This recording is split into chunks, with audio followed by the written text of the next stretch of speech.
This time is puro puti na akong kauban, unlike before halos puro Pilipino rami dito sa kuan. So karon madugong laban din nosebleed ginigtaman in English. Kulbaan ko, bismillah na lang sa akong bagong trabaho ron, sa akong bagong journey.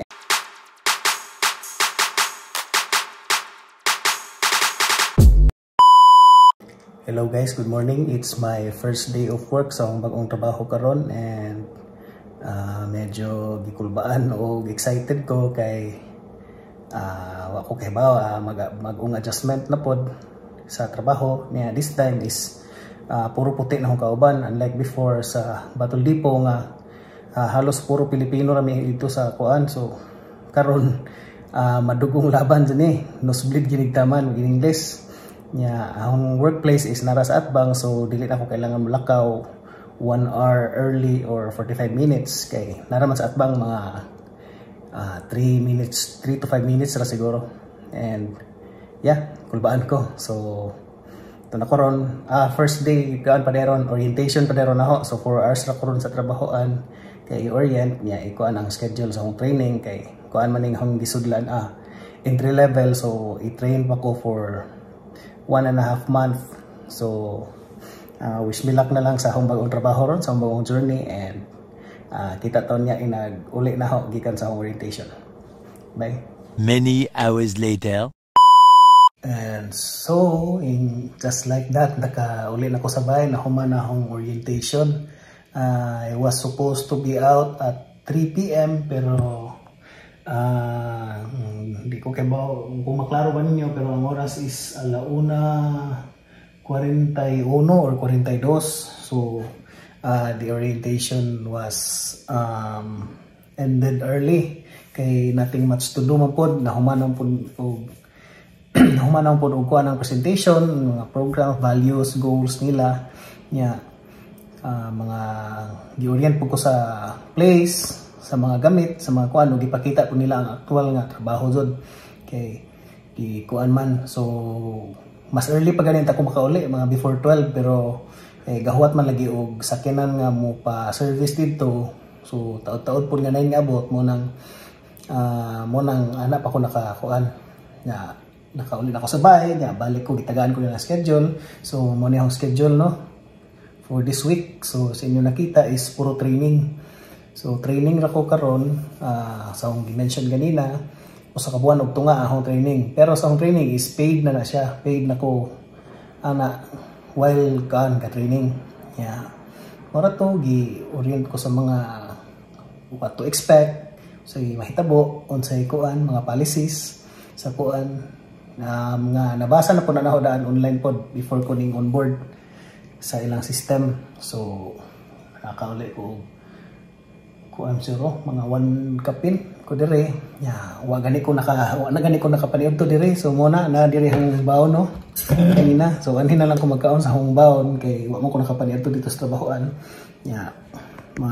Muna sa inyo nakita is mo tong schedule 7:45 alas 7 buntag. So dako nga adjustment kay gikan ko sa duty nga alas 11 sa buntag ngadto sa alas 7:30. So karon is 7:45 to 2:45 ang schedule karon nga week. Di ko sure kung next week kung mao ba gihapon na, pero since training man na ako nga kuan, so probably mao ra siguro gihapon na.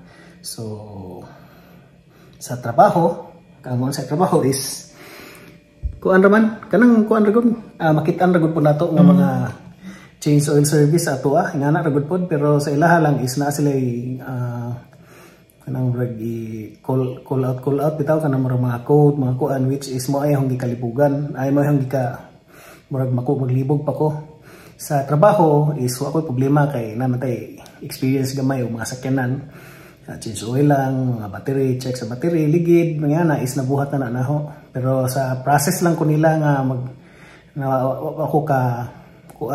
ako ka grasp kung kuan saon kay na sila isinggit nga magtubag-tubag sa ikaw nga naa sa ibabaw dito po sa ilawom nga nagkuri-kuri sa tangke. So daghan man gud i-check mga suga, battery, mga fluids sa ibabaw nya.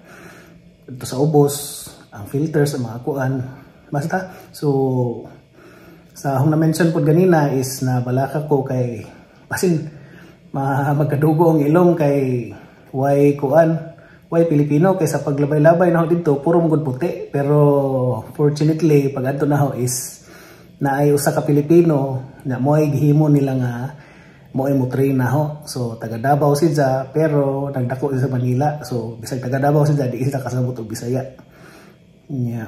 Moto lipay ko nga na Pilipino naningon siya nga napapug ko na usa ka Pilipino nga pareha pug kuno na ho nga bag-o pa pod, kalimot ko og kana sa nag-start pero basta kay bag-o pa pod. So kuan pod puro pod sila mga bata pa, so nahog nga ako may kinatiguangan dito karon sa trabahoan. Murag na nagani siguro as kanang kuan ang edad 19, 18, mga 22 nga na ang average ilang mga edad. So mahog nga ako kinatiguangan. Na-mention ka na nila ganina nga ako kinatiguangan. Mo nang medyo kuan ang ilang environment dito kay puro man mga batanon, so medyo bibo, dili kay seryoso, pero kung trabaho is trabaho gyud. So mo na dire, and mo na akong experience kanina sa akong orientation sa akong bag-ong trabahoan. Ugma is mao gihapon nga time kuan adili 10 man kun siguro, ugma is 7:45, so sayo nako basin og nana maka hands on ako ugma, or kung kuan is mo shadow paghapon ko sa home trainer magsige paghapon tudlo. So we'll see. So dinhi sa lang kay mukaan sa ko sa akong paniudto. Paniudto is na ako'y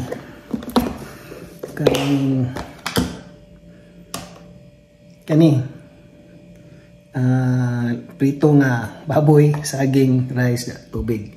So anhin na lang nino kanon sa bahay kay nakurat kani ko nganong ningon sa ngaot nako. Okay. Abi na ho mo punch out kay mga aniudto na balik ra pod.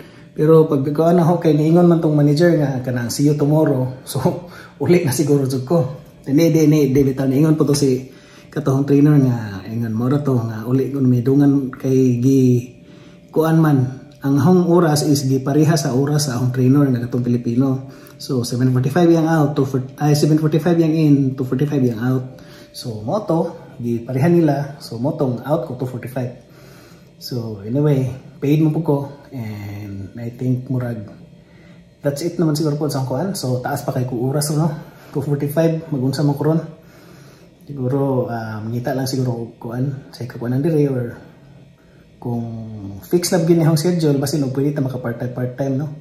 So in a way, mukhaan sa kumpanya to, and mawara to. That's it for today's video para sa akong first day sa akong bag-o nga trabaho nga nara sa Atbang. So I think that's all. So thank you so much for watching, and kung wa pa mo naka-subscribe sa akong channel, palihog na kog subscribe sa palihog kog hit sa subscribe button o sa notification bell para ma-update mo kung na ako'y mga bagong uploads. Taman. Bye-bye.